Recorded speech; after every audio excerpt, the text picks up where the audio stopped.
Ngayong Monday morning rush hour, iba't ibang problema na naman ang dinaranas sa mga sumasakay sa LRT-1. Hiling nila, matugunan daw ito ng DOTR na mag-i-inspeksyon doon. Live mula sa Pasay, may unang balita si Bea Pinlac. Bea. Igan, mahabang pila, siksikan sa tren at matarik na hagdan sa overpass. Ilan lang yan sa mga reklamo ng mga commuter na nakausap natin dito sa LRT-1 EDSA Station. Taas yung hagdan. Madaling araw pa lang, nasubok na agad ang mga tuhod ng 56 anyos na si Tatay Melchor na galing Cavite.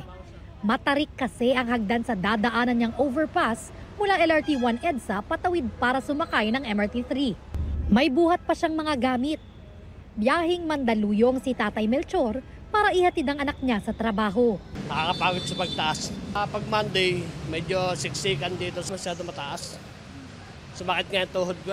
Ang grade 12 student naman na si Jessica, papasok pa lang ng eskwelahan pero tumatagaktak na ang pawis pagbaba ng tren. Pag rush hour po, sobrang siksikat po. Ang hirap pong pumasok, tapos ang hirap din makalabas. Mahirap since nakatakong po ako, yun po, may times na madulas, lalo na po pag maulan.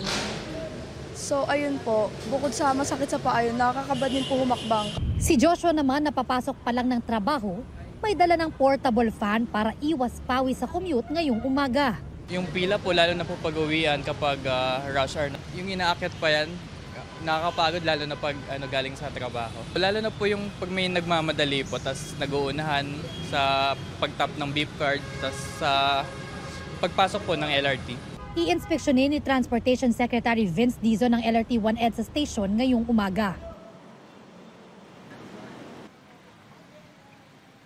Igan, ongoing na yung inspeksyon ni Secretary Dizon kung saan isa sa mga napunan niya yung mga vendor na nakaharang sa mga dinaraanan ng mga commuter. Sabi naman ng mga nakausap natin, di hamak na nakakatipid sila sa biyahe kapag sumasakay sila ng LRT-1 pero siguraduhin lang daw ng gobyerno na ligtas at accessible pa rin ito para sa lahat.